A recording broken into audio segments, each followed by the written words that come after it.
Warning: the thoughts in this podcast are the thoughts of our own and our guest. Please don't sue us. Seriously though, everyone, don't sue us. Thank you.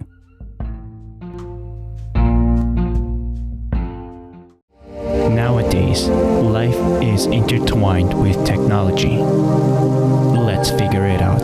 Welcome to Life, Tech, and Sundry.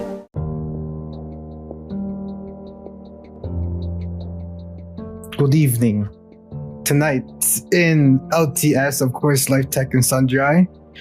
We have, Sundry. we have our normal big three, as we call them. We have Marcos. Good evening. And then we have Alan. What's going on, guys? Thank you again. And tonight we have two special guests. So we have Mr. E. Mr. E, introduce yourself. How are you guys? My name is Mr. E. And then we have another newcomer here, Mr. G Squared. Introduce yourself. Hello. Nice to meet y'all. I am J Squared. And yeah, so show notes, right, Marcos? Show enough. All right. So you want to read them or me? I'll give you number one. How about that? I'll go for number two. All right. So Google slams Microsoft for trying to break the way the open web works. Google and Microsoft engineers by collaborate on the Chromium browser code, but that hasn't stopped corporate politics between the pair. Google has launched a scathing attack on Microsoft today, accusing it of trying to break the way the open web works to undercut a rival. Google is upset about what it believes is an attack by Microsoft to undermine the company's efforts to support journalism and publishers. In January, Google threatened to remove its search engine from Australia in response to a law that would force Google to pay news publishers for their content. Australia passed the law in February, just days after Google caved and cut a deal with News Corp and other publishers that ensured its services continued to be available in Australia. Facebook, on the other hand, did remove the ability for users and publishers to share news content in the country, which earned some concessions from Australian government. In the middle of this, Microsoft was very public about its support of Australia's new law, and it even teamed up with European publisher to call for online platforms to research deals to pay news outlets for content. Google isn't happy about Microsoft getting involved, and this is the first big public spat we've seen since the Google era. Read more at The Verge. .com. One more time. TheVerge.com. First of all, Mark, was really The Verge, my guy, as a source? I did the research. I like the way they delivered it. That's why I was like, And then I did more research into what was the Scroogle thing. But yeah, okay. So competition, right? But to make a profit, they're literally not meddling, just influencing, lobbying, maybe even with literally with governments. I guess if you want to call it that, but I mean, as far as you read the article and whatnot, it's just two big monopoly companies just going at it because one can't get their way and the other one can't. So, I mean, realistically, they seem like two big kids just going at it, trying to see how much market share they can actually do and what they have to manipulate in order for them to get their way.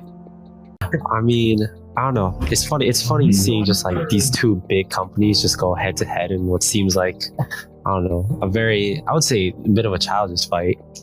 It's just funny seeing because, I don't know, it's just seeing the way they almost like trash talk each other, like break the way the open web works like that. I don't know. I feel like there's no need to make comments like that, or it's just very petty to me. It's like two kids on the playground going at it, fighting for who gets the kickball. That's how I see it. It's pretty petty. But the potential is that they literally potentially cornered a market with news outlets itself, news publishers, and they can get preferential releases, if you will, if they have a steady flow. In this case, with Microsoft, and even more with Australia, and specifically this location where, for good or bad, the potential of the market is going to grow, because there's going to be more people or internet users that are going to be coming into the internet. The bad thing is that if you want to get your news outlet online, the companies itself are going to pay for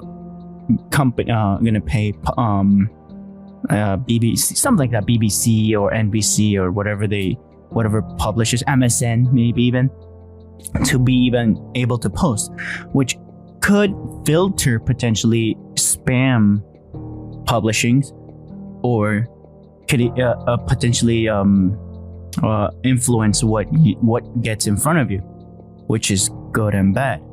And the entire concept of the internet, what I understand from them, is that everything, the good, the bad, and the ugly is in your face.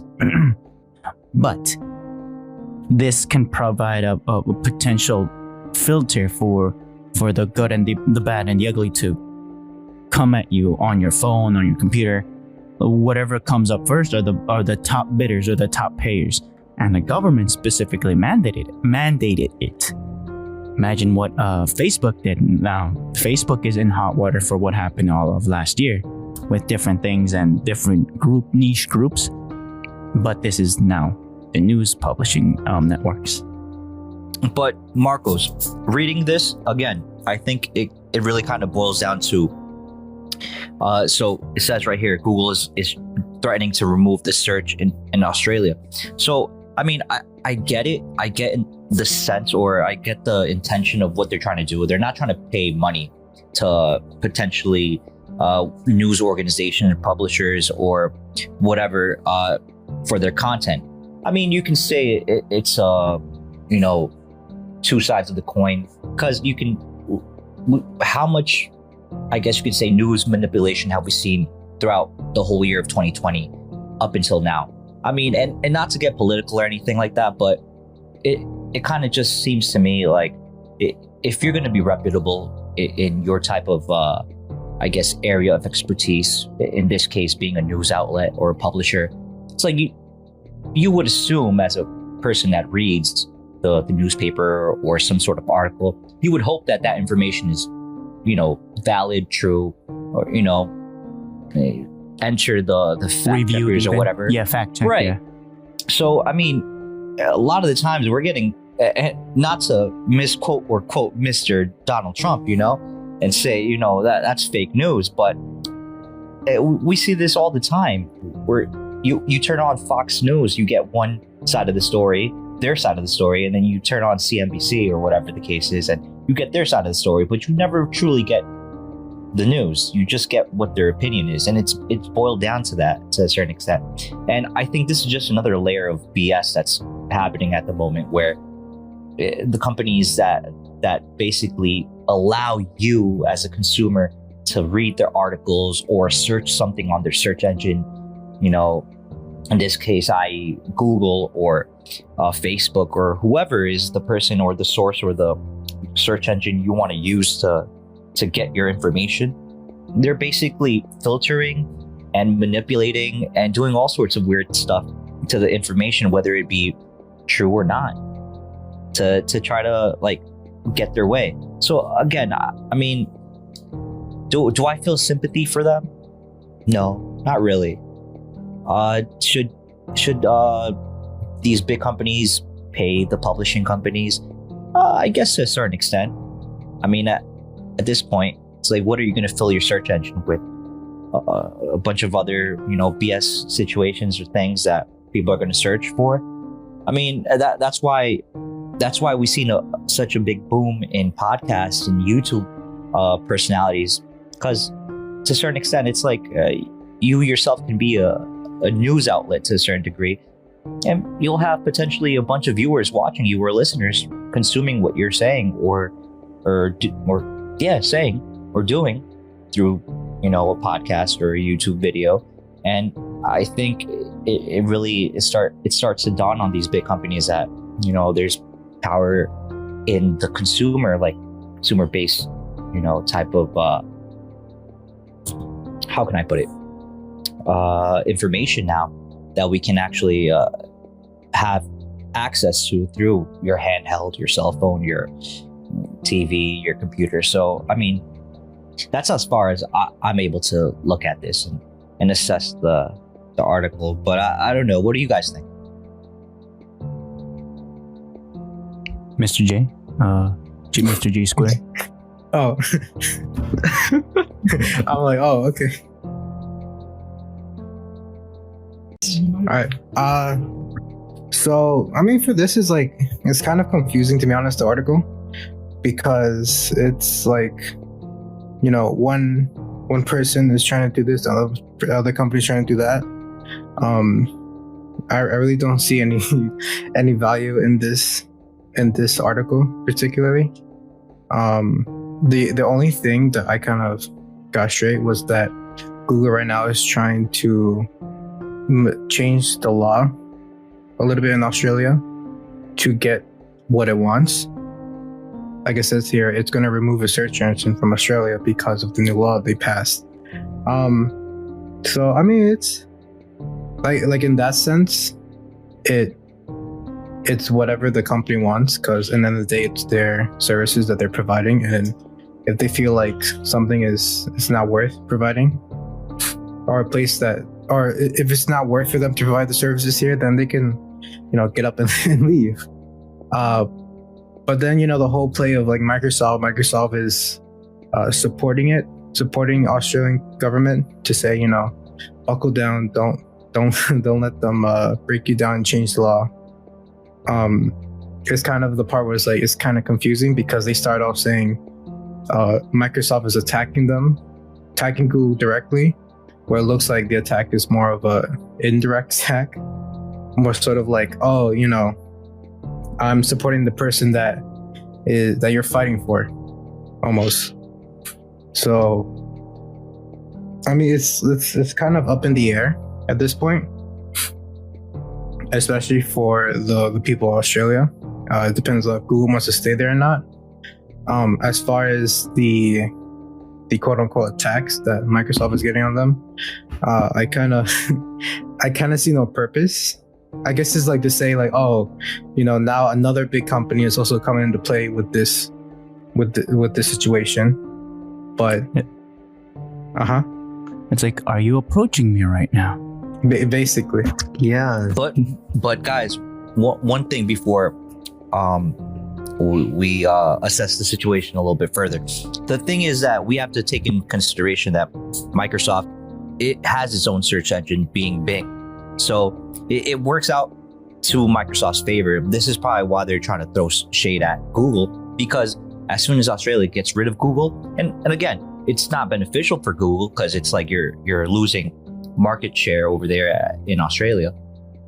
Or they're losing turf, yeah. Yeah, they're losing turf. So what does Microsoft? They're just going to slide right in and say, hey guys, why don't you use Bing? It's our search engine and it's way better than Google, and we'll pay or whatever the case is, right? So just keeping that in mind, please guys. No, yeah. I mean, just to like come, it's like, I don't feel like it's an attack. It's just business. It's like they see an opportunity and they're, you know, pushing for it. Facts. I understand that, you know, they are the rivals for Google, but you know, business is business in this point in time. If they can take out the competitors, great for them. So that's why, like I said, like the whole attacks on it is like, they're not really attacking them. They're just kind of like I said, trying to be like, oh, okay, you know, I see this opportunity coming in. Let me slide in, help them out, and in the day I might get some profit on it. Like if it's like if they're like, oh, we see that Google's doing this feature on their search engine, but it's not going so well, we're gonna take that and improve on it. Then it's like, okay, that's an attack. But this one, to be honest, is just like it's business. It's business in the end of the day. And business is cutthroat. Yeah, it is. It's very tough. True, that kind of sums it up. But what do you guys think? I just got one question. Realistically, when was the last time one of you guys used Bing? Oh my god. Once or twice. All Yeah. I the can count it on time. my hands. Oh, I forgot that's a thing. All the time. That's why the competition out there is strong in Australia. True. No, Damn. I've probably used it like once or twice as well. Never again. allegedly, I hear recently that there's something they reward you for using, like in Reddit, like karma points or rewards. Allegedly, That's true. There's They no do? way. What? what do they do? What does that benefit It's a you? point system. Oh. So for the certain amount of searches that you make on the actual search engine, you'll get a certain amount of points that is connected to that search that you make. So whether you do a lot of searching or not, it really dictates how much points you garnish or you gather, and then you can trade it in for. I mean, yeah, you can say it's trivial things. You'll get like an entry ticket to win potentially a Xbox, the latest and greatest Xbox or whatever, or a game or Xbox controller or anything that is in their, reach. Maybe you'll get a cloud service for free for 90 days or whatever the case is. But I mean, it's their way to entice people to actually use their services. And again, I mean, is it Google search? No. But I mean, at some point, there's going to be competition, so they're going to try any way to grab your attention, the consumer's attention, and have you use their services. That's why they're built in automatically in all the Microsoft Surfaces and laptops and whatnot. So I mean, it's there. And allegedly, they've been collaborating alongside with Google for the Chromium code in the backend. So that's a good thing. Yeah, they play nice. They play nice sometimes, I guess. I mean, if you think about it, I think Google kind of rewards you. It's more through survey than like, oh, you use their service, your points. Like the reward system they have in Google. Because they do like, when they do the surveys, thing, right? Yeah. yeah, when they do surveys, they mostly ask you like either where have you been or what have you looked up. And they give pay you you in hard cash. No, they pay you in credits. No, I've had the cash. Like in your Remember phone? the app? No, through they give it to you via PayPal. But like real money, damn. Yeah. Oh yeah. What was the Google like money? Google thing? rewards and survey. Oh, Damn, I gotta take Well, there you advantage go. of that. But still, though, nothing entices up people. I think what the strongest word that allegedly is around for all of modern time is free. So imagine that, how strong it is. You can get a free Xbox or But a free of year subscription. I mean, but nothing is truly free. I mean, that's why I think they try to entice the consumer by using their search engine by giving them points, because there is no free lunch. Realistically, they want you to use their service. I mean, if you have a Hotmail or Outlook type of email address or whatever, you basically are potentially they're hoping that you might be able to use their search engine without a second thought and be like, hey, why do I need Google if I'm already in this ecosystem? They technically do have the legacy with Live. I think with the AOL users and with But, I mean, Hotmail. I think that's And a little Outlook. bit irrelevant though, because I mean, a lot of their system or their legacy systems are pretty much dead. I mean, what other Microsoft, I guess, legacy system besides Microsoft Word maybe do you really use, unless you're on a whole different ecosystem like Linux or even iOS, Apple iOS, right? Yeah. So I mean, unless you subscribe to Microsoft like that, or I guess anybody that's in elementary school up to probably maybe middle school or high school that has a HP or a Dell or a Microsoft laptop or tablet of some sort or whatever, or desktop if they even exist anymore, they're probably using Microsoft or what's it called, product keys in order for them to use their services. And to be honest, who besides Microsoft and I guess Apple's iOS, do you really go out of your way to use Google's comparable product of a Word or a PowerPoint or Excel?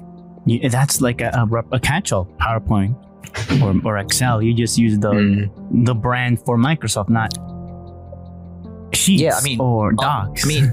Yeah, exactly. So think of that as like the pillar. Everything else, whatever it may be, whether it be Live or whether it be, I guess, the Windows Store, if people even use that. I mean, realistically, not many people are going to use it unless you have an Xbox maybe and you're connected into the ecosystem through that means. You're not really going to use it. So, I mean, Microsoft is in a weird space where it doesn't really create any innovation that is of note and is something special. But when they acquired Xbox, they had something there, or they have something there. When they created the Surface, to a certain extent, a lot of people gravitated to that. They did the phone thing with Nokia. It flopped utterly. So, I mean, I was watching a video earlier where there's this guy by the name of Joseph Carlson, and he was very adamantly saying, hey, I want to invest in Google stock because it's undervalued and I think it's going to be a great growth stock. And not to get away from the actual topic, it's just something that he actually broke it down, the type of services it's having or letting people use and how much growth potential there is. And I think he did a spot on job on explaining and breaking it down to, a person that doesn't really understand too much about stocks yet. But I mean, it's great insight how people think about it. Whereas maybe Microsoft has a better hold on maybe in the next 5 to 10 years on gaming, the acquisitions that they've made and stuff like that. So I think, again, coming back to the actual topic at hand, I mean, I think The Verge kind of worded the title a little biasedly, It's just, that's their marketing. That's their style to get you to read, and it accomplished its job. It even made me look into the definition of Scroogled. I think I shared the link there. And they even have a whole thing with Scroogled. Do they? Yeah, did they really? Yeah, it's right there. Let's see. Oh. Towards the read more part. Yeah, it says it was like a attack on them. So Mr. J Squared and Mr. E, what are your thoughts though? Like, I would like to know. Mr. E, you want to go first? Nah, Mr. J Squared, that's all you. I'm going? Okay. I don't know. You all have covered a lot of it. I'm just kind of hung up on how Google really was trying to. They're saying Australia that they would just remove the search engine. I feel that's kind of that's a little extra, not really necessary to do. Yeah. Besides that, you guys pretty much covered it. Do you have anything to add it, Mystery? I'm just saying, you're gonna see they're gonna have a map of all the people that use Bing. It's gonna be Australia, and then just one person in the US, and it's gonna be Alan. You're just gonna see That's Alan a fact. using Yes, sir. the only one using Bing. That's absolutely true. Okay. I'm dead. Yeah. So Marcos, want to read number 2? Number 2. Let's do this. So, from the Internet of Things, now we go into planetary level things, if you will. Why is Earth's magnetic North Pole drifting so rapidly? Open quote. You probably know that a compass doesn't point to true north. Earth's geographic North Pole and magnetic North Pole were first recognized as two different places in 1831. Until the early 1990s, the magnetic North Pole was known to lie some 1,000 miles south of true north in Canada. Yet, as scientists realized the location of the magnetic north was not fixed, magnetic north was drifting at a rate of up to 9 miles or 15 kilometers a year. Since the 90s, however, the drift of Earth's magnetic North Pole has turned into, quote, more of a sprint, end quote. Scientists say its present speed is about 30 to nearly 40 miles a year, which translates to 50 or 60 kilometers a year towards Siberia. And now, using satellite measurements, scientists in Europe have helped confirm a theory as to why Earth's magnetic North Pole is drifting so rapidly. The European Space Agency, ESA for short, released this interesting article in May 14th of 2020. It describes a new study in the peer-reviewed journal Nature Geoscience that describes the theory of tussling magnetic blobs deep below Earth's surface at the root of the phenomenon of rapid magnetic pole drift since the 90s, ESA said. At present, the Siberian blob appears to be winning in this magnetic, quote, tug of war, end quote. In our modern world, it's not just compasses that are affected by the drifting of Earth's magnetic North Pole, ESA explained. One of the practical consequences of this is that the world magnetic model has to be updated periodically with the pole's current location. The model is vital for many navigation systems used by ships, Google Maps, and smartphones, for example. Read more at earthsky.org. One more time, that is earthsky.org. And one more time for good measure, earthsky.org. Gentlemen.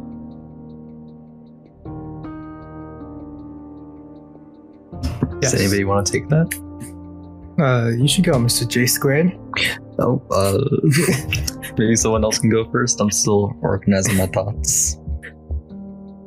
I could go. Okay, Mr. J. He's like Mr. J Prime. Yo, I kind of want to change my name. I kind of want to be Mr. J Cubed. You're not even No, big Mom. J cubed. Okay. And okay, yeah, I'm down. Are you okay with it? Do you consentive? All right, Do so you Mr. consent? E is now Mr. J Cubed. I guess so. You're on nah, but I mean it's a cool article, Marcos, that you found here, because who uses compasses these days? Your No, phone. but I mean, like that's true, but it's like when you're, because I know like in the beginning there was everything. No, but like as I think Marcos, you told me when they traveled the seas, stars were their, 7 seas even. Yes, the stars were basically their compass, because they would always, if they ever want to go north, they would probably go through the North Star, which Polaris. yeah, There was something known as the sunstones for the Vikings. They used that as a navigation to properly illuminate with the with Polaris. Yeah, there you go. But yeah, and some people thought it was a myth, but there was no magnetic influence there. But if I remember correctly as well, there was, I might be quoting this wrong, but they said that Polaris wasn't always the North Star. It used to be another one, but because of the shift of the Earth that was moving, Polaris basically became the true North Star now, and even now it's shifting. But I guess in this case is a little bit more different, right? Because now we're talking about the poles, right? And not the fun ones. Wait, there's fun ones. But yeah, the poles of our magnetic field, and maybe that can change potentially a lot if you really think about it. True. Possibly even like knocking something out of course, potentially like satellites. Maybe not to the biggest of degree, but something to like take in count, because millions of hours of just updating the model on a periodic basis. No, yeah, and then like probably even some weather models as well, right, for forecasting, because that matters as well, right? Yeah. When you see that north, yeah, like I said, it's gonna take out a lot of things out of course. But you stand your statement. Exactly. But hopefully, if it's still like, because you said in the 90s, right? They said it was drifting at a rate of 9 miles, right? Yep. And now in what they say, present day, which I'm hoping it's whatever this article was published, it's going from 2020 at least, yeah. Yeah, 30 to 40 miles per year, right? That's a lot. No, yeah, if it's growing at that rate, then I mean, we might have to take some we'll big end number. up in the south of the equator, Yeah. Nah, but I mean, because they're saying it's leaning towards Siberia, right? There's like something. It's literally going north to true north, the most northern location of the globe, and then going past it, and then going to the point that it's going south. But Marcos, Jesus! Isn't that due to the fact that the Earth's like on a rotation, on a tilt, and it's just like wobbly? Weebly wobbly. No, I mean, it's hitting us with the bobbin weave and everything, but still, historically, there's been it's been known for the poles to constantly be on the move, to the point that they've been finding records of iron. How do you call those needles? I don't know. There's certain terminology, but I'm going to call them needles. But this is iron in magma that while it was cooling down, it was always pointing to the north. And geologically speaking, there's different sectors of magma cooling down that has iron in it, that's rich in iron, that would point north, or sometimes in the north-south axis, or offsets of angles, because that's when north and south was at its point, to the point that it's done 360 degree rotations periodically. So this is a long time ago that I heard this, that the poles are always shifting. It's just that we are living through one right now. And bigger implications is that the magnetic pole directly affects our magnetic shield that we have for electromagnetic activity from the sun, in this case, that could potentially affect our satellites, to the smallest point of animals. Birds they have like a sensor in their brain that is delicate with magnetic poles, and they use that, like birds use that to fly north and south on this continent, and potentially others. Now we're gonna see in live time how those birds adapt, or even quote, dare I say, evolve to adapt to the changing environment, because we've been taking note of the magnetic North Pole since 1831, and these changes have been going for millions, and I mean millions of years. So we're just a little speck on the geological time. Yeah. I see.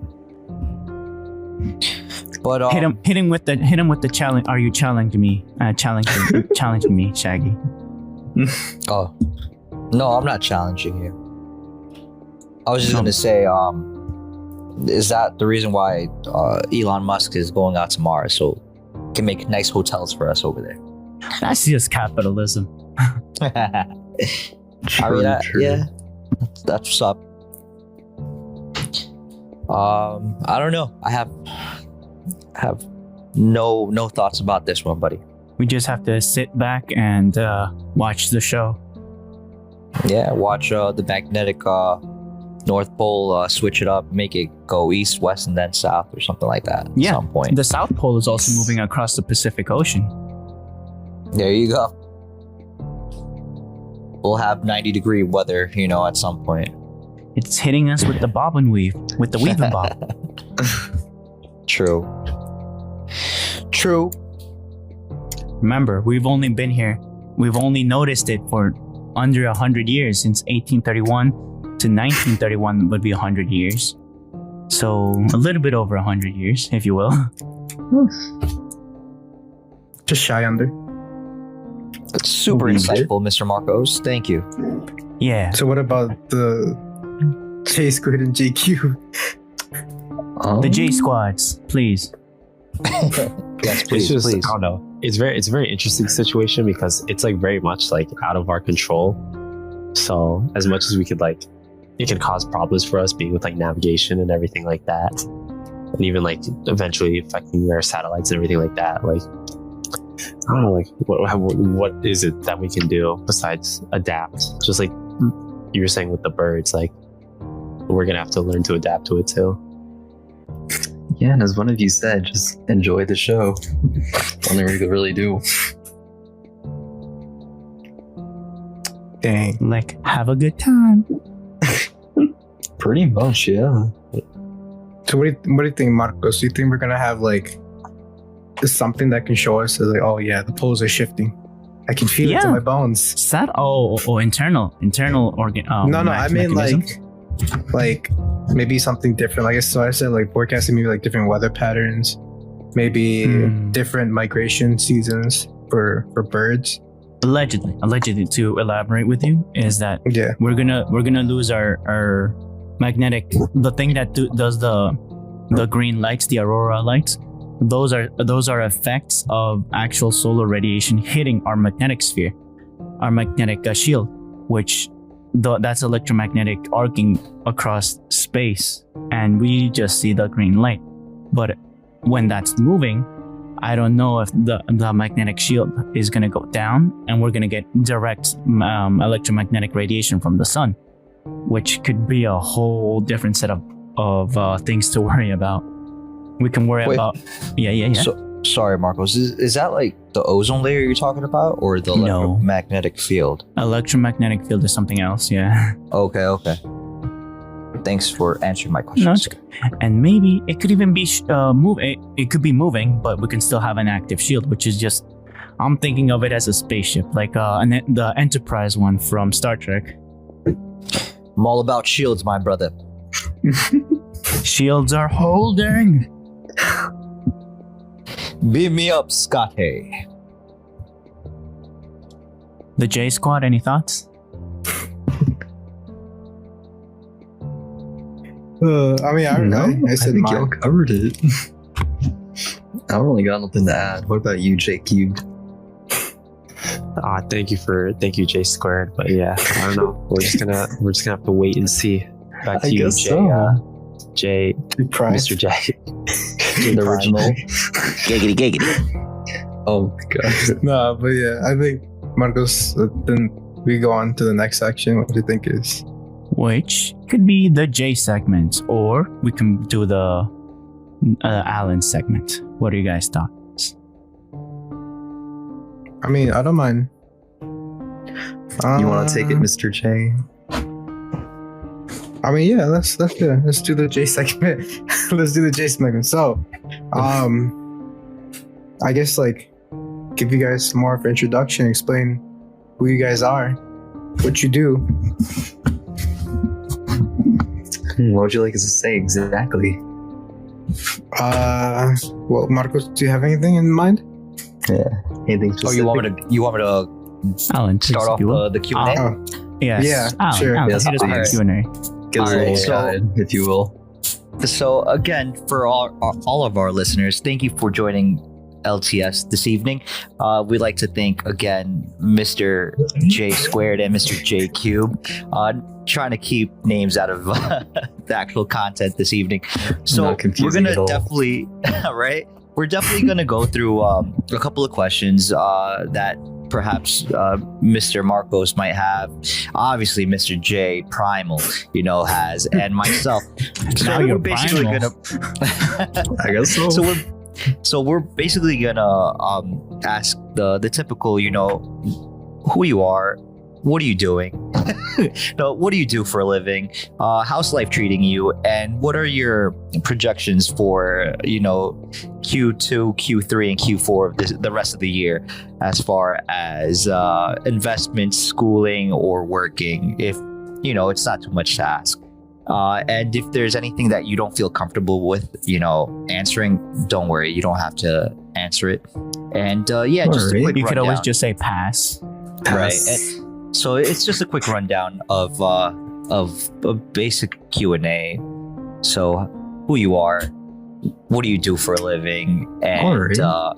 and maybe a projection of where you see yourself in like 2 or 3 years or 5 years, and you will keep it simple like that. And if we have any other inquiries, we'll definitely let you know. Oh, Of yeah, course, and we also already know keep the names are Jay.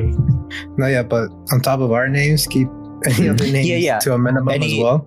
Yeah, Okay. any institutions or names of people that you don't want to, you don't feel comfortable sharing, don't worry, you don't have to say it. You can give, a crazy nickname if you like. Yeah. But, Give them another name.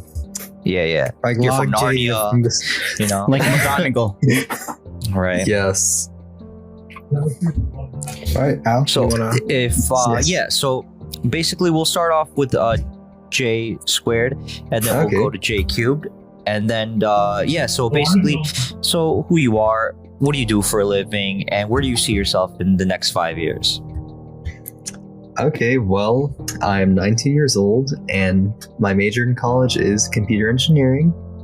And where I see myself in 5 years, I'd like to say hopefully as a software engineer in Google, but that's a little ambitious, but we'll see what happens. That's kind of just a dream right now. Okay, what about you, that's what's up. JQ? I'm also a sophomore, except I'm a mechanical engineer. I'm 19, turning 20 in less than a few weeks, Okay. and 5 years probably, maybe working for Tesla. I feel like they're only going up when it comes to what they're doing and their plans. Literally and metaphorically. Tesla to the moon. Loving the Exactly. Tesla to the ambitiousness. moon. Maybe I'll be building the spaceship that takes us there, Perhaps. or the next hotel on Excellent. the moon. Yes, You never know. Tesla's the Well, limit. damn. Yeah, definitely. Yes, sir. They So really are. just real quick for J squared. So Uh-huh. what made you want to go into computer engineering? Was it like an epiphany moment, or was it something that maybe a family member was like, you know what, you have that beautiful mind, and I think you should definitely take a crack at computer engineering? Well, I really wish I was that gifted. The reason why I went to computer engineering is mainly just because I'm always around my computer, mostly just playing games, and I just wanted to know what goes on in there. How did these parts work? What is happening Okay. with this code? So I just All kinda these took it squares upon make a myself circle. All these squares make a circle. So you sleep, That's how I- breathe, and eat computers. Excellent. Pretty much, yeah. Nice. All right, so I'm gonna pass it on to J squared. Same question, just to start J off. cube. You mean J nice cube? and oh yeah, J cube. Sorry, just to keep it consistent. Same question. Yeah, so I didn't know exactly what I wanted to do when I got to school. So I figured I would just try something that's very much like a base level for where I can only go from other places. So I was like, mechanical engineering is very I feel like it's one of more of the base level engineering. It's not as specific, not as it's not as there's mechanical engineering in every industry, food industry, Mm. car industry, the space industry, everything. So my biggest thing was I'm not sure where I want to work, but I just want to get a degree where I can expand and grow from it. Whether I want to maybe pursue my master's in something else, maybe I want to be an astronaut, or maybe I just want to I don't know, work at a Dunkin' Donuts. You never know. Yeah, don't knock Dunkin'. Don't knock Dunkin'. Dunkin' is the place to be. But Yes, yeah, sir. so It really The, is. I mean, it's great competition for Starbucks. Yeah, I mean, again, just to bring it back a little bit, as far, and this is a question for both of you. Yeah, feel free to answer it. So, as far as those lofty perhaps dreams you might have at either working at a Google or in Tesla, I mean, having that as a goal is great, but do you think that the enter to how can I phrase this? The barrier to entry for those big companies is something that you're willing to sacrifice those weekends, those parties and stuff like that to actually get to work with them. Because as far as Google is concerned at the moment, and obviously the pandemic isn't going to be forever, and obviously the hard and strict work ethic that Mr. Musk has, do you see yourself in Google as someone that's going to be entry level type of an engineer, or are you trying to be the top dog there? And for Tesla, do you see yourself maybe working the assembly line for Tesla, or do you see yourself dabbling a little bit in their sunroof, the Tesla batteries, going to probably sites to acquire some lithium for the batteries, or even work in SpaceX or something like that? So please answer if you like. Damn, that's a loaded question. It sure Jake, is. Jake, do you want to take that? Yeah, I can start. All right. So I Okay. think my biggest thing is that I think Tesla is like the first company that I really saw. I was just like, oh wow, that's like, I can see myself working there, being there and like participating with what they want to do, how much they want to grow and expand. Because I feel like the thing about Tesla is they ask the really like random questions that no one's gonna ask. They'll be like, can we do this completely random thing? Why don't we make our truck bulletproof? Why? Because it looks cool. Like, I don't know. So I'd be willing to put in the work, just start from the bottom, and just whether that's just working in a factory or just maybe I'm not getting as much time like on the field, and just see how that goes, work my way up. If worst case, maybe I'll transfer somewhere else. But I think even if I'm doing like the most minimal job, as long as I have interest in what the company represents and what they have planned and what they're promoting, like I feel like it'd just be like a big thing just to be able to work with that and do whatever I can to help benefit that. What about you, Mr. J Squared? Damn, that was well said. Where's the applause, Mr. Marcos, please? Yes. Where is it at? Oh, That's not an applause, guy. There you go. Oh my god. Jesus. God, Oh, man. I believe. That was great.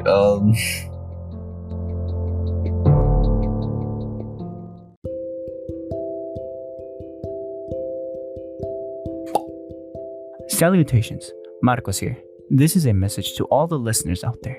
There are links in the show notes for our Twitter, email, and even show notes. Any questions or ideas for the podcast can be sent via these links. Now, back to our regularly scheduled podcast.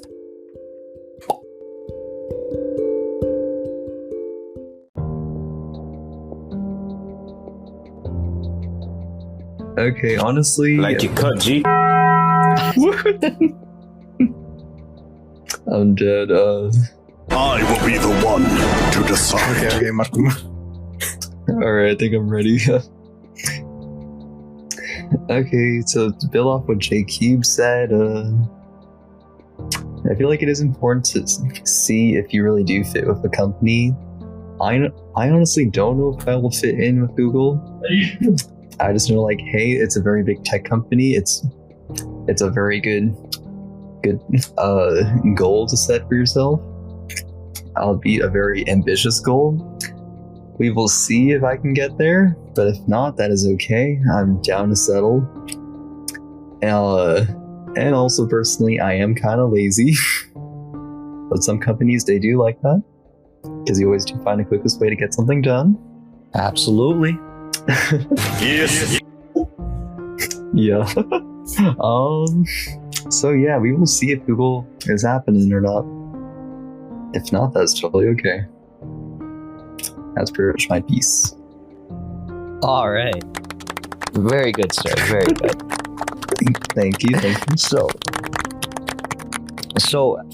as far as like Google's culture or Tesla's culture, have you ever got like have any of you or both of you experienced some sort of like office setting culture of some sort? Have you had prior experiences in other Fortune 500 companies or anything that you can probably say, oh, not only do you have soft skills but hard skills to work in that type of industry and type of company?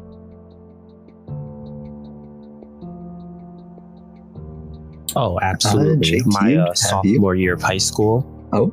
I have. In my sophomore year of high school, when I was 15, I started working at a Dunkin' Donuts. Now, obviously, this is a big name brand company, and many people are familiar with it. And there's a lot of really technical computers. Our registers, they're tablets. It's not buttons, touchscreen. So like this is the future right now. Not to mention we have curbside order. Very innovative. But no, I have not done anything crazy like that. I would like to get an internship or something with more experience. DoorDash and Uber Eats. I hear you. Oh, I feel that. Glad you cut, G. A quick tangent. I was actually a DoorDasher during last winter. Yes. Let's see. But yes, I have no experience in like an office setting as of yet. But it would be nice to have an internship. Yeah, that's pretty much it.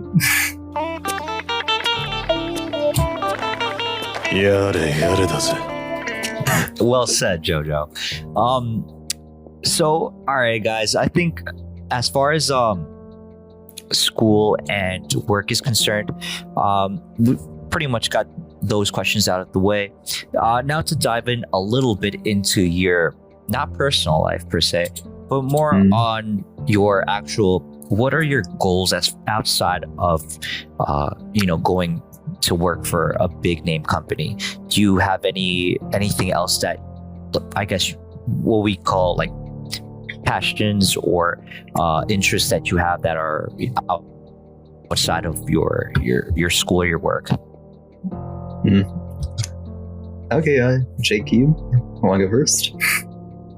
Nah, you got that, J squared. I got this? Okay, okay, well, one thing that's been on my list is just trying to get like really fluent with Spanish because my Spanish is frankly not that good. I understand what people say to me, but I can't really say it back to them that well. So we definitely got to improve on that. What are you talking about? Besides that, I'm trying to become a better singer. I will be the one to decide. Yes, I think it'd be very cool to start like a YouTube singing channel and just become very big on that. Well, we'll see if that happens. So, would you like to sing in Spanish or in English or in another language? Probably better if I sing in English for now, but I do sing some Spanish songs. I'm a fan of reggaeton. I'd like to put that out there. Okay. Mr. J Cube, would you like to delve into your interest? Yeah, I feel like because another thing, like my biggest thing is I do have a lot of things I want to try, and I do want to like to have like a job where like I have the means to like be able to pursue those things. So I am big on music too. I would like a nice piano in my house. I definitely want to travel a lot. That's a big thing. So like a grand piano or a baby grand piano or a standing piano? I want a grand piano. Like I want it to be the centerpiece of my house. So after you start That'll be the dream. like walking downstairs, you're spiraling, staircase.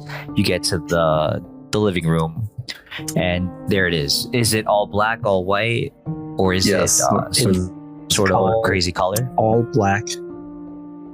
Nah, it's gonna be all black All day? with just Classic, one of right? the piano. One of the piano keys. One of them is just gonna be pink. Just one single one. And everyone's Yes, gonna yes. why Sign of that rebellious. one. Exactly. Everyone's gonna be so confused onto why that single one is pink. That's gonna What are throw you many people talking off. about? So also a quick question: what brand is it? Is it a Yamaha or is it Yes. a Campbell and I forgot the name of another piano besides Yamaha at the moment. Yes, do tell. Be really specific. Yeah, that is a good question. I'm not too sure about the brand. I think I might like one maybe that was like featured in something. So maybe like a past president owned it, or like it was in a movie or something. Something that had a story with it too. Maybe Okay. Billy Joel played on it, something like that. Oh, Ooh. Billy Joel played on it, like touched it. Yeah. Right, right. Billy Joel spit on this piano. Okay, Billy and Joel you said, cried on this Like you piano. cut, G. and being that both of you are engineers in training, I guess you can call it to a certain extent. Yeah. And for our listeners, the type of engineering you guys are schooling in is computer engineering, and just a ballpark number, And entry level too. And mechanical. and mechanical. Yes. Of course, can't Both are forget the important. mechanical aspect. So, entry level, how much potentially will you be making salary wise? Jake, you know your exact numbers? I believe the starting salary is around 70,000, and it goes up with more Oh. experience. So after 20 years, it can be into like the 100,000s. Okay, so Oh, damn.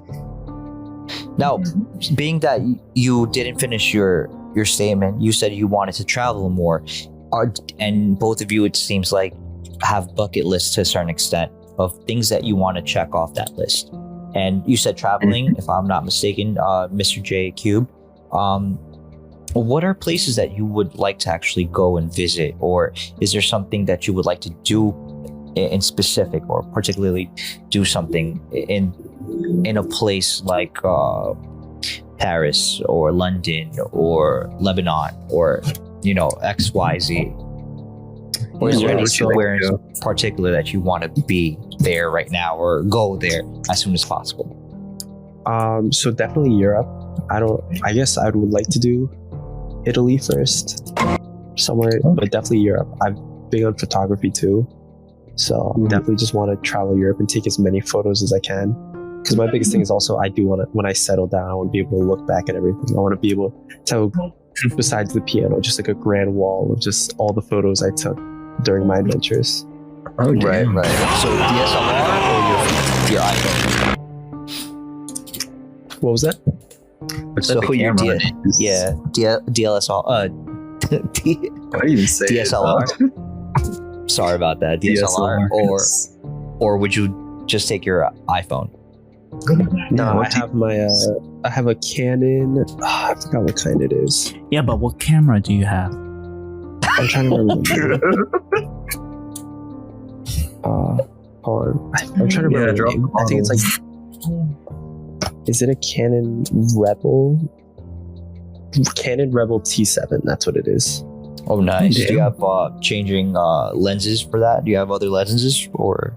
No, I only have one right now, but I need to Okay. get more. I got it recently, like over the summer. Oh, nice. And are you taking classes for that, or doing some sort of like online classes to get your picture game on par with your goals? No, my friend is teaching me right now because she did. She took a lot of classes in high school, so she's like still has all her notes and everything. So I've been having her teach me a bit. But I definitely want to take my own classes and get better at it. Excellent. That's awesome. And how Well, far now- along are you with piano lessons? I actually kind of backtracked because I was taking lessons in high school and then I stopped. And ever since college, really, I haven't been able to as much just because I've been busy with school. So I definitely want to practice more and keep that going. Okay, very good, very good. So besides the traveling and the piano and the grand piano, is there any other things that on that list that you're, happy to, or not happy, but that you would like to share with us? Yes, do tell. Definitely cook more too. I don't know. I feel like I've That's seen, not a bad goal. That's not a bad goal. Mr. J Squared is a big fan of cooking. I've seen it on his Snapchat stories. That's definitely something. Exactly. So I definitely want to be able to impress house guests in the future and just, Of course. So Presentation. very Gordon Ramsay's, very good. yes, sir. Very Marco Pierre White, Eric Ripé. Okay. That's the far right side of the spectrum. Very Question. Michelin star orientated. What's the far left for that? Cup soup?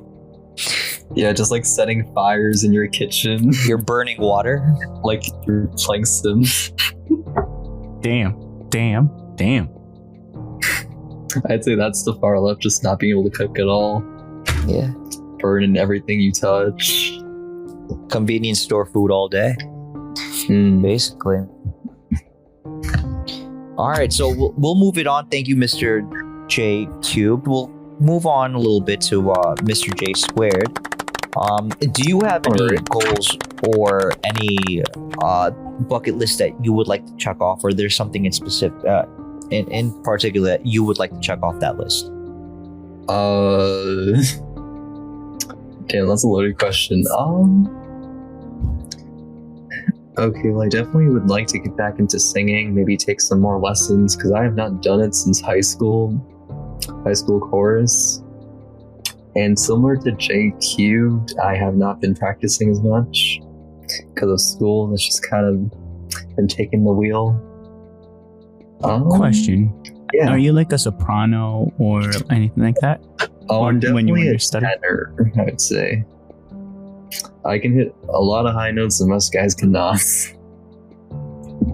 Oh. So when did you appreciate me like doing the whole thing earlier on? I did, yes. I like the effort. Yay.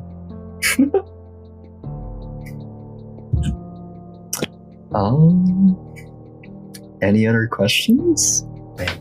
I thought you were gonna keep going with your bucket list, but but I mean, if singing is one of those goals that you have, Yeah, that's pretty up no, hey, no shade, brother. That sounds awesome. Having a goal like that is great because not everybody has the courage to actually stand in front of a camera, stand in front of someone, and sing. It's something that it does take a lot of guts to work up the courage to not only practice the lyrics, be on tune, and sing, and not only I guess you can say karaoke sing, but actually when the song comes from your heart or from from inside, from what you actually feel from that passion, and you can convey that through your song, whether it be English or Spanish, or maybe you want to do some sort of K-pop remix. That is an idea. Yeah, so again, very good, Mr. J Squared. I appreciate both of you answering our questions. Sorry, it seemed a little bit like an interrogation, but we're happy that we got to know a little bit Where's my flashlight? in depth of the things that you not only care about and where you see yourselves, and hopefully not too far in the future, where both of you might be working in specific areas or places that you actually want to work in. I don't think you guys should settle for less, as far as settling for maybe not Google and working for a company that you might not want to be working for. So I mean, all the team at LTS can say is congratulations, good luck, and we hope that your goals actually get fulfilled. And if there's anything LTS can do to help you guys, we'll be here to support you and cheer you guys on. So, again, as far as LTS goes, thank you guys for joining us this evening. We're going to move on to the next section of our podcast program. But before we do, I just want to give a quick shout out to both of you guys. Do you have any final thoughts before we move on that you might like to share? And if you want to plug anything, now's the time to do that shameless plug. If you want to plug your YouTube channel or your Snapchat or any social, you can definitely do that. We'll definitely have them linked down in the show notes and description wherever we post this. Jake, you want to go first? Yeah, I just have one thing. How do you guys cut your grilled cheese? Horizontally, vertically, or diagonally? Okay, this is a very important question. Do you have the crust on or crust off? Crust on. Crust on. And do you do butter or do you not do butter? Do you do like a margarine? Nah, butter. Butter all the way. Maybe mayonnaise, but Go with butter. butter. Now, are you the type of person that does regular American Kraft single slice cheese, or do you actually go out your way to get actual cheese and not plastic? Depends if I'm feeling fancy, but usually just American. If anything, I'll put American and Swiss. Okay. American Now, and do you do? Swiss. That's new. Yeah. Hey, don't knock I don't until you hate try it. I'm Now- open to try. Are you the type of person that'll do sourdough bread or pumpernickel bread or some other type of bread, or just regular plain white bread? Usually just white bread. Every now and then, if I have sourdough bread, I'll use sourdough bread. Huh. Oh, nice. And do you bake it or do you grill it on like a flat top? Just on a pan. Nothing fancy. Okay. Now, do you do mozzarella cheese with basil, little sliced tomato, and a little balsamic reduction, or just regular cheese? Oh no, just regular cheese. That seems like a lot of work. Really I getting feel to like the details. Nah, the beauty of grilled cheese is that it's a lazy man's food. Yes. I mean, you can razzle dazzle it up. I mean, What do you like to do to your grilled point? cheese?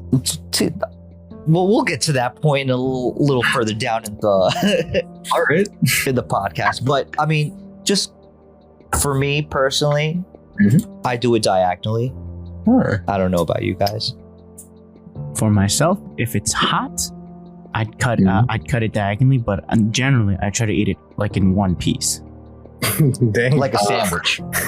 Yes. Yes. If it's That's hot, disrespectful. if it's hot, I'll cut it. Yeah, I mean, why? It must always be eaten diagonally, no matter what. Yes. No discussion. I'm not against No, it. Yeah, He's like, I just do one, Sounds but sacrilege. nah.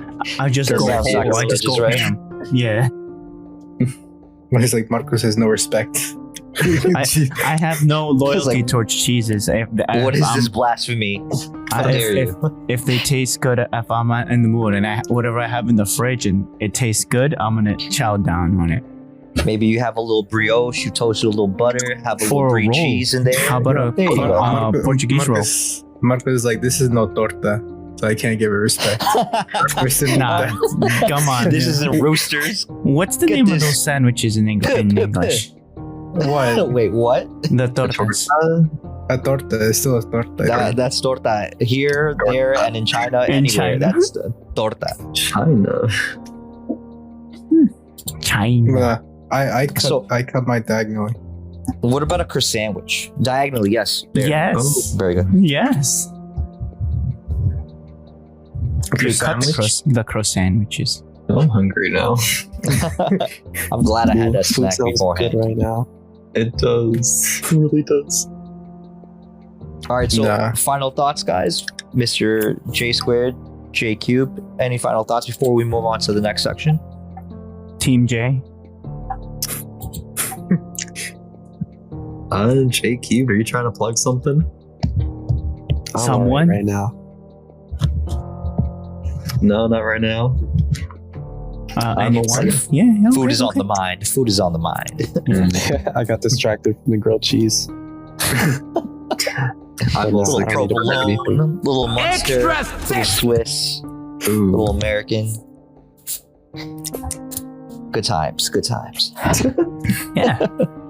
I love it. Sandwich. No, sandwiches are Sandwiches. always clutch. Need a good Yes. woman making me a nice sandwich. That's what it is. Oh, I think we're ready to move on in that case. All right. Sounds like a plan. So, again, thank you, Mr. J Cubed, Mr. J Squared. And yeah, we're going to move on to the next section of the podcast. So we're on point number 3. And the title Alright. is Burning a Hole in Your Pocket. That's a question. Burning a hole in your pocket. Warren Buffett. Warren Buffett has some advice for you. And this is an article that I took out of, let's see what the article is from vtpost.com. And it's written by Titans and Icons. So, or excuse me, by Jay Warner. Sorry about that. And I'll read through the article really quick and we'll go from there. It says, this is one of those rare instances in which it's okay to listen to someone who won't be acting on his own advice. Warren Buffett, whose net worth dances around $100 billion, draws $100,000 annual salary from Berkshire Hathaway, but he collects billions from dividends. He obviously isn't getting the $1,400 stimulus check, but his advice for Americans, if they do receive a check, is always something to heed. A Yahoo Finance story translated Buffett's discussion at a company shareholders meeting last year into the application of these checks. The golden advice? Don't keep giving away money to credit card companies. Buffett would give you one big priority for the money. Whenever any extra money lands in your lap, your first move should be to pay off credit card debt. During that shareholders meeting, Buffett told the story about a friend who'd come into a windfall, but also had credit card debt at 18% interest and sought his advice. Buffett acknowledged those who depend on credit cards because a pandemic-related financial issue, but cautioned some see the cards as a piggy bank to be raided. If I owed, and this is in quotes, if I owed any money at 18%, the first thing I do with any money I had would be to pay it off. Buffett said he told his friend, you can't go through life borrowing money at these rates and be better off. If the checks don't cover the entire credit card balance, the advice is to roll them into a lower interest debit card or debt consolidation loan. If you've got no credit card debt and no other pressing needs to cover with your stimulus check, don't waste it. Consider a strategy Buffett would accept, investing the money perhaps in Berkshire Hathaway. And then that's the end of the article. So basically, guys, the reason I picked this article was because, like many of you, our listeners, and perhaps our guest and Mr. Marcos and Mr. J Prime might have gotten the check, and if not, maybe our listeners might have gotten a check. And I think the question here, more than anything else, is what to do with those $1,400 that you got from the government. Are you the type of person that is a noob with money and just blows it on, nonsensical things, or are you the type that's a little bit more of an expert or more of a pro with your money and pay off debt? Or are you an expert where you don't have debt and you want to invest that or put it towards something that will help you in the future, like maybe a course on singing or a course on playing piano, perhaps, or something other than those two?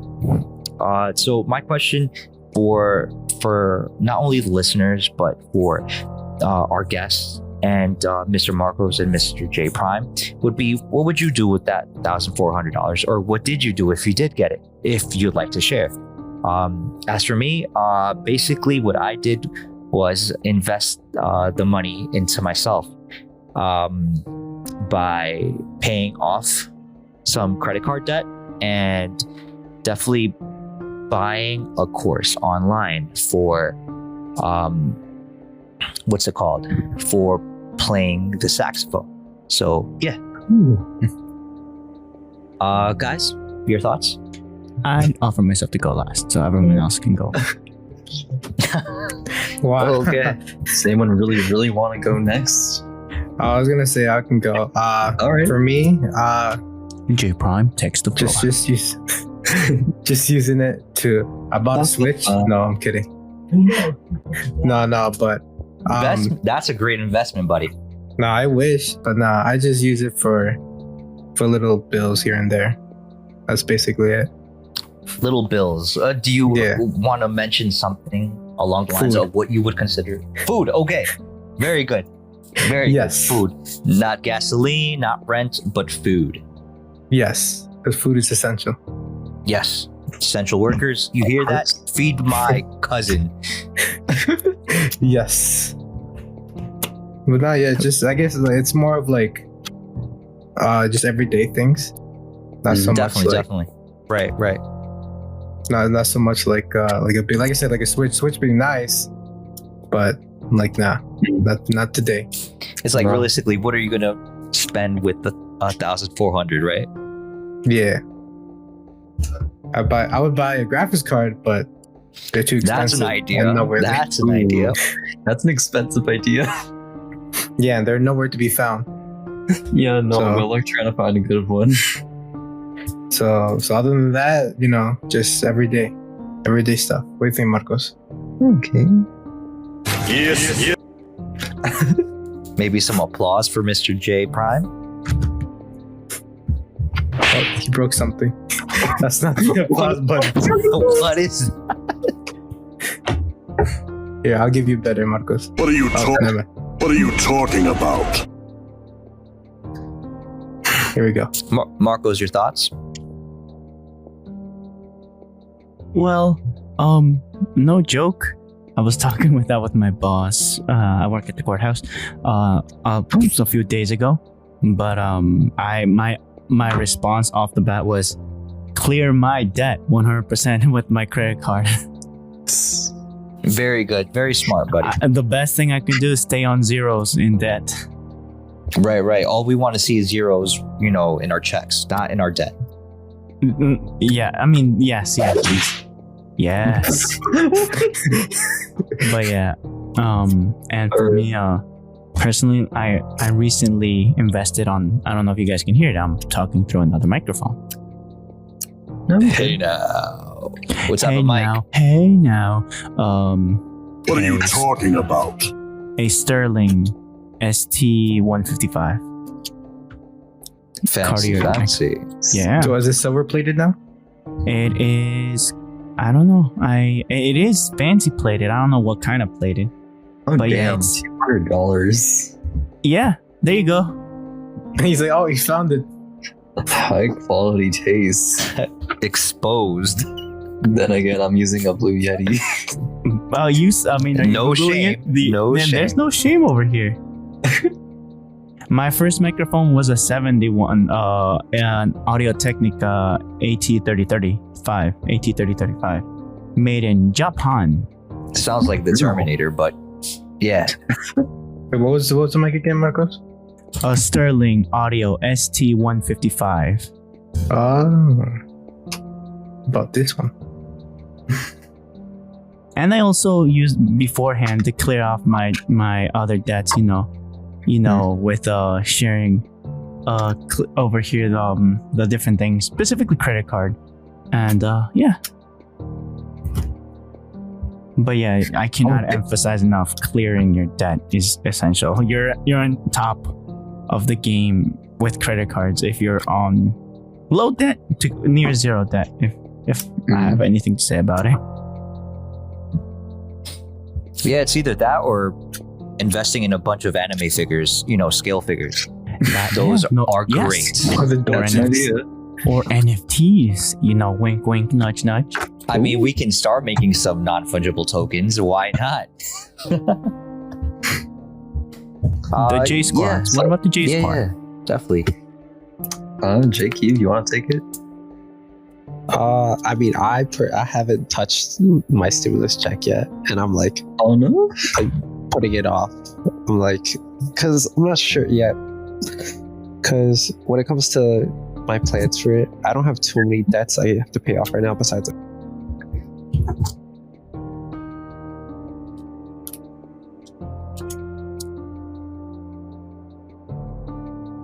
They left. I think so. Yeah, Was there like some sort of faulty connection? Maybe. Perhaps. I could Mr. take J over. left, and Jay and our guest left at the same time. Oh. Oh, well, I could take over while they're coming back. Yeah. Yes, please. Okay, so personally, what I'd like to do with money is save most of it. I'd like to say 70 to 80% of it, and then save the other, use the other 20 to 30% just to try to treat myself. Let's see. I'm a firm believer of treating myself. So say Shake Shack, for example. Oh, hello. Oh, very good Hello. treat. I like that treat.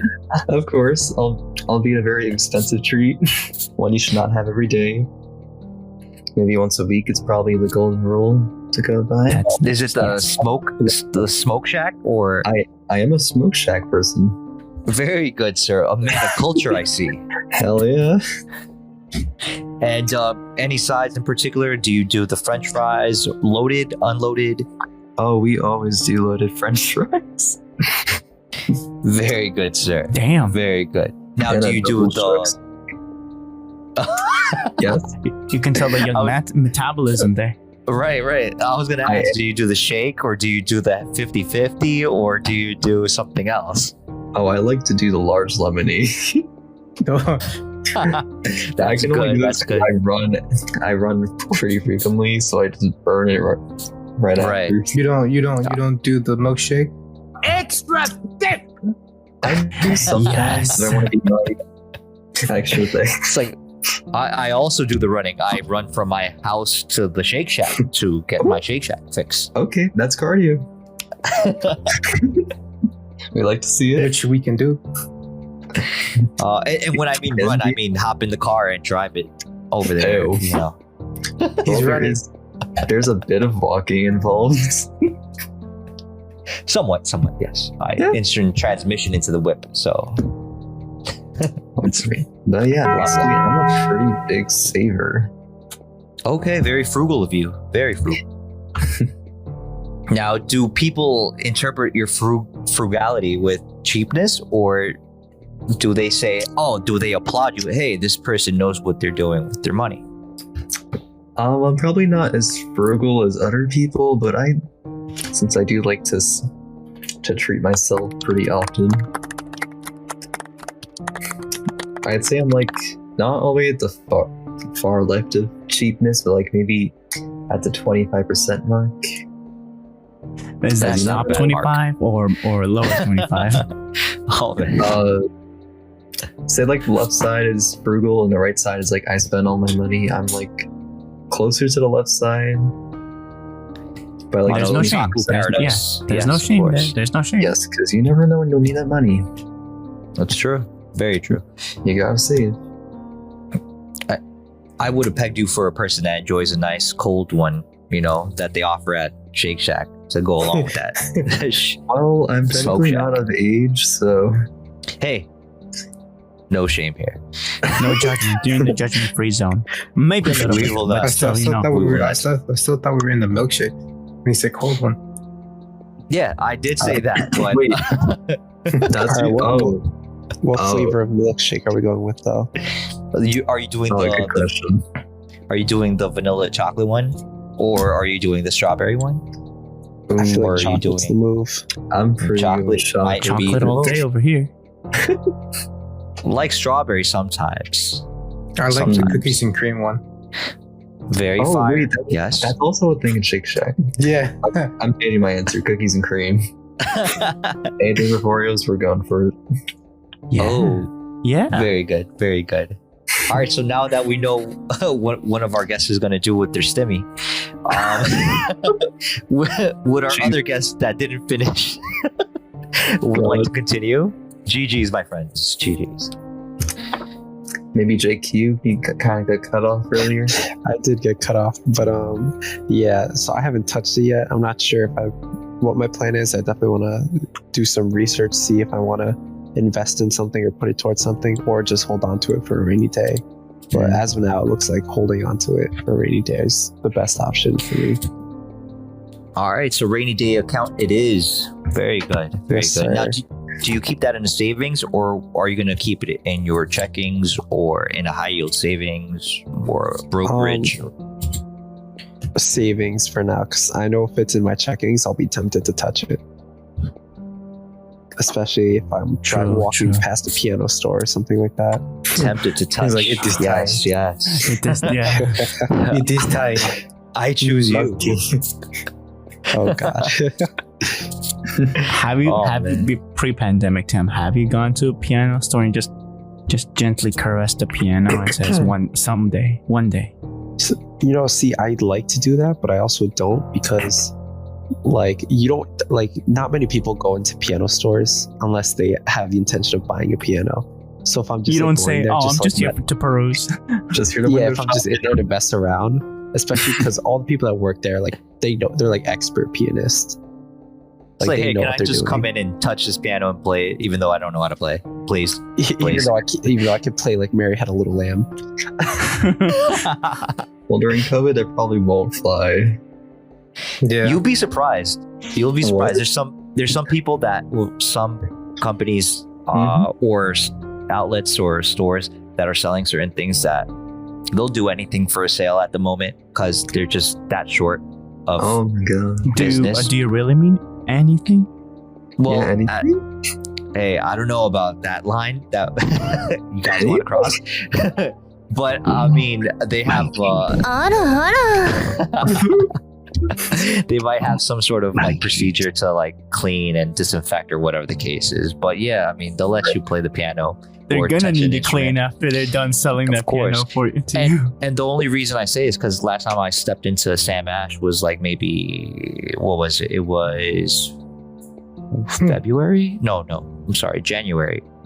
Yeah. January. This year?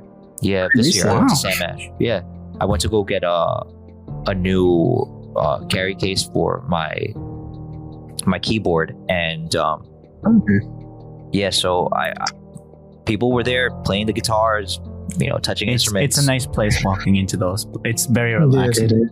They go on walking like this. Monkey. Absolutely. So yeah, I mean, as far as they're concerned, it's like, yeah, you want to come in and touch the instruments or play the instruments or whatever the case is. As long as you buy something, they don't mind. Or if they see that it's a way for people to actually get enticed to buy something, they're all for it. And if they have to wipe down or clean or disinfect, they'll be more than happy to do it because they know they're getting paid in some way, shape, or form. Got that Lysol Like you cut, G. Yeah, it's true. Douse I the like- piano Yeah. with sanitizer. Hmm. Might not work afterwards, but it's clean. Damn, no, come on. let's be positive, yeah. Yeah. So, all right. That was my third point. Does anyone else have anything they wanted to add to this point, or can we move on to the last one? I'd say I'm down to move on. Or is everyone down Yeah. to move? Yeah, I'm done. Very good, gentlemen. Very good, gentlemen. So, point number 4, the title is "These are the world's best cities for food." Now, as I was going through my Instagram, I saw this article pop up from Travel and Leisure, and I looked it up in the full article online, and I read through it. And I thought it was a really good article just because there's a lot of things that, and to both of our guests' point, that at some point you might want to travel or do more traveling, especially after this whole pandemic situation, dies down or ends, or hopefully, is eradicated in some way, shape, or form. And also for Mr. Marcos and Mr. J, at some point, you guys also might want to do a little bit of traveling yourselves. So, Hi. Hi. Arigatou gozaimasu. And I found this article just one of those things that just pushes me to keep figuring out what I like, a course of action of what I want to do or the places that I do want to travel to. And let me just read the article and then we'll go from there. So it says, these are the world's best cities for food. It says, it's by Kendall Cornish. And it says, in these cities, to travel is to eat and eat well. And the date here of the article, I believe, is written here July 8th, 2020. And it says, this year's World's Best Award survey closed on March 2nd, just before, widespread stay-at-home orders were implemented as a result of COVID-19. The results reflect our readers' experiences before the pandemic, but we hope that this year's honorees will inspire you to inspire your trips to come whenever they may be. Traveling foodies are insatiable. Trust us, we know. To us, to travel is to eat and to eat well. If the ideal trip to you involves more eating than sightseeing, or if you find yourself booking reservations at restaurants before anything else, then this list of travel and leisure reader-voted destination is for you. Our readers rank these 25 locales as the top foodie destinations of the year. From the birthplace of Mezcal to the cities with the most Michelin-starred restaurants and chefs, these are the best places to visit with an appetite. Many of the cities on the list are within the same country or region. So allow this list to guide you through your very own foodie tour. From Japan's Kyoto, Tokyo, and Osaka to Mexico's Mexico City and San Miguel de Allende, and of course, France's Lyon, Paris, and Aix-en-Provence. You can head in any direction and find the start and finish of your dream foodie crawl. Alternatively, dedicate all your time to unpacking the dishes and culture of some incredible locations like Mendoza in Argentina's wine country, or Beirut, Lebanon's capital city, where the produce is as exceptional as the appreciation for the experience of food. Even the gastronomical capitals of the world, like Paris, have moved down our list to make room for America's very own New Orleans and Charleston.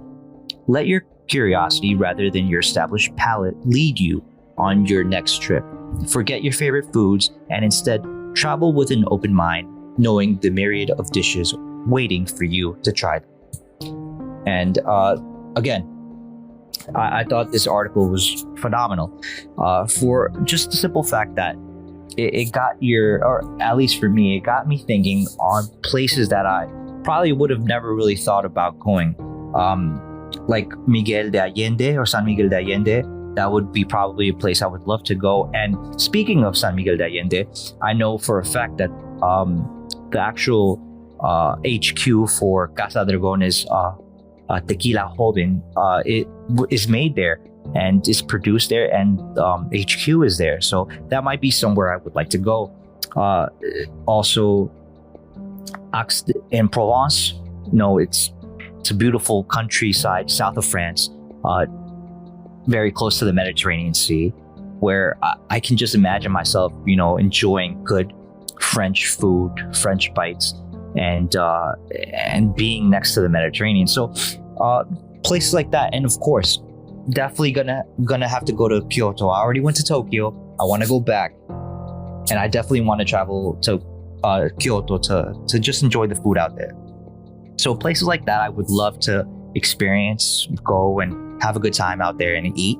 And that's why I really enjoy this article. And if you actually go on the website, and I didn't, unfortunately, I'll pass the links to my editor, Mr. Marcos, so he can actually link the sources there, which I didn't do, unfortunately. I apologize, but I'll if you want, I can read the top 10. I found it.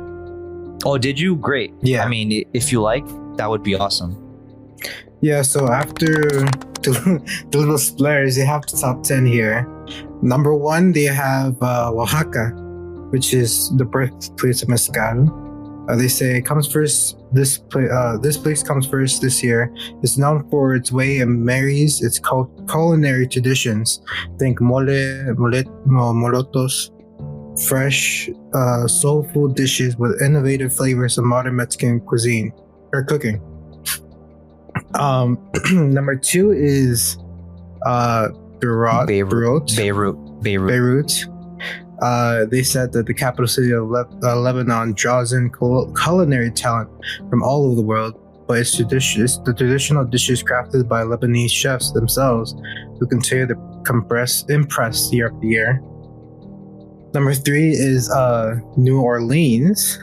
They're saying that because of Nolans for short. Nolans, they continue to impress the palates of people from all walks of life more and more year after year. Number 4 is San Sebastian. It's home for some of the best seafood in the world and staggering number of Michelin star per square meter. Number 5 is Florence, because it is the original garlic bread to ravioli or naked ravioli. The food of Florence eventually appears all over the world at some of the most famous restaurants. Number 6 is Rome, because of their gelato, pasta carbonara, and pizza are just to start. The abundance of culinary hotspots or traditional restaurants led by generations of the same family give the city's nickname the Eternal City, double meaning. Number 7 is Kyoto. There may be no better place to restaurant hop and make an entire days of eating than Gion Kyoto, a waterfront neighborhood with slender streets full of almost exclusive restaurants, high and low.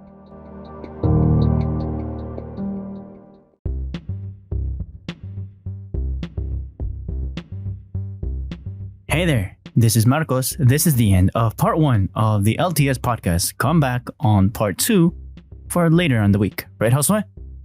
Yes. So it will come back in. If it's Tuesday, I'll come back Thursday. If it's Thursday, I'll come back Tuesday. And if it's Tuesday, yes. And it keeps on going in a loop. And we are on East Coast time. So I think the last intro, I said 4 hours or 3? I think 4 hours. Yeah, it's supposed to be 3. So don't listen to past me. It's 3 hours, not 4. Meaning if you're on the West Coast, you're, If you're on the West Coast, you're 3 hours, I think, ahead of us? Or behind? Behind. Yes, behind. But yeah, thank you for... It doesn't matter because it posts these early in the morning. So thank you for listening to us, to Left Tech and Sundry. Oh, and don't forget, there are show notes down below. Come back. Thoughts are too much. Please. But yeah, there are show notes. There's a link for the merch store. There are all the other things. Just read the show notes. And thank you once again for listening to Life Tech and Sundry. Talk to you later. Bye. Have a nice day.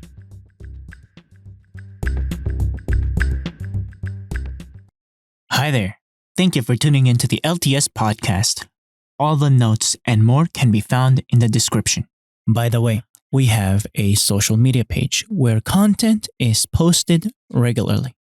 Feel free to reach out at us through there or via email. Both are found in the description. When you support the show, we have a merch store where you can buy an item that you like. If buying merch is not your thing and you just want to support the show directly, we also have links to those too, if you'd like. Thank you. Also, every comment is really appreciated. Credits in the description as well. Peace.